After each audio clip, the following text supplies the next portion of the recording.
हर हर महादेव सभी को।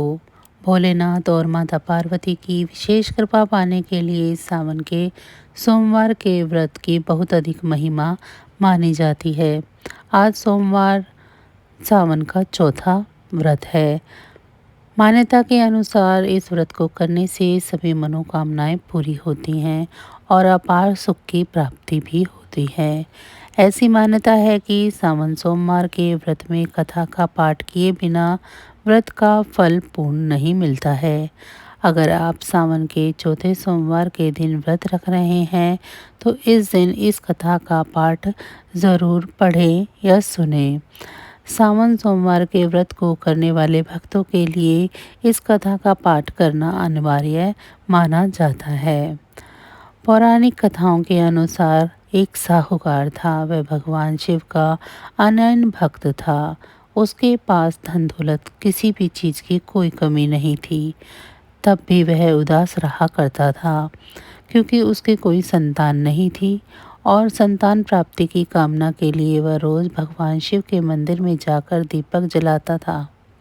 साहूकार के भक्ति भाव को देखकर एक दिन माता पार्वती ने भोले बाबा से कहा कि हे प्रभु, यह आपका अनन्य भक्त है, इसके सभी कष्टों को अवश्य दूर करना चाहिए।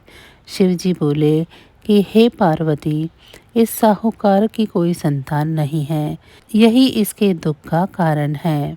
माता पार्वती ने कहा, हे ईश्वर, कृपा करके इसे पुत्र का वरदान दीजिए। तब भोलेनाथ ने कहा कि हे पार्वती, इस साहूकार के भाग्य में संतान का योग नहीं है। अगर इसे पुत्र प्राप्ति का वरदान मिल गया तो वह केवल 12 वर्ष तक ही जीवित रहेगा। इसके बाद भी माता पार्वती नहीं मानी और बोली, प्रभु, आपको इस साहूकार को पुत्र का वरदान देना ही होगा, वरना भक्त क्यों आपकी सेवा पूजा करेंगे। माता के बार बार कहने से भोलेनाथ ने साहूकार को पुत्र का वरदान दिया, लेकिन यह भी कहा कि यह पुत्र केवल 12 वर्ष तक ही जीवित रहेगा। साहूकार ये सब बातें सुन रहा था। ये सुनने के बाद वे पहले की ही तरह भोलेनाथ की पूजा अर्चना करता रहा।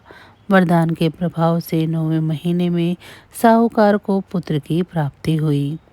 परिवार में खूब खुशियां मनाई गई, लेकिन साहूकार पहले की ही तरह उदास रहा और पुत्र की कम आयु का जिक्र उसने किसी से भी नहीं किया। जब पुत्र 11 वर्ष का हुआ तो एक दिन साहूकार की पत्नी ने पुत्र के विवाह के लिए कहा। तब साहूकार ने कहा कि अभी तो पढ़ने के लिए इसे काशी भेजना पड़ेगा। इसके बाद उसने पुत्र के मामा को बुलाया और कहा, इसे काशी जी पढ़ने के लिए ले जाओ और रास्ते में जहाँ भी रुकना वहाँ यज्ञ और ब्राह्मणों को भोजन कराते हुए आगे बढ़ना। वे दोनों इसी तरह करते हुए जा रहे थे कि रास्ते में एक राजकुमारी का विवाह हो रहा था। जिससे राजकुमारी का विवाह होना था वह एक आंख से काना था। उसके पिता ने जब अति सुंदर साहूकार के बेटे को देखा तो उसने सोचा, क्यों ना इसे ही दूल्हा बनाकर शादी के सारे कार्य संपन्न करा लिए जाएं। इसके लिए राजा ने मामा को बहुत सारा धन दिया। तब मामा बालक को दूल्हा बनाने के लिए मान गया। इसके बाद साहूकार का बेटा दूल्हा बना और उसका विवाह संपन्न हो गया। तब जाने से पहले बालक ने राजकुमारी की चुनरी पर लिखा कि तेरा विवाह मेरे साथ हुआ है, लेकिन जिस राजकुमार के साथ तुम्हें भेजेंगे वह एक आंख से काना है। इसके बाद वह अपने मामा के साथ काशी के लिए चला गया। जब राजकुमारी ने अपनी चुन्नी पर ये लिखा हुआ पढ़ा तो उसने राजकुमार के साथ जाने से मना कर दिया। तब बारात वापस लौट गई। उधर मामा और भांजे काशी जी पहुँच गए। एक दिन जब मामा यज्ञ की तैयारी कर रहा था तो भांजा बहुत देर तक बाहर नहीं आया। तो मामा ने अंदर जाकर देखा तो भांजे के प्राण निकल चुके थे। तब वह बहुत परेशान हुआ, लेकिन सोचा कि अभी शोक मनाया तो ब्राह्मण चले जाएंगे और यज्ञ अधूरा रह जाएगा। यज्ञ संपन्न हुआ तो मामा ने रोना पीटना शुरू कर दिया। तभी भगवान शिव पार्वती उधर से जा रहे थे। तब पार्वती जी ने शिवजी से पूछा कि हे प्रभु, कौन रो रहा है। तब उन्हें पता चला कि ये तो वही साहूकार का पुत्र है। तब पार्वती जी ने कहा, हे प्रभु, इसे जीवित कर दे, नहीं तो रोते रोते इसके माता पिता के प्राण निकल जाएंगे।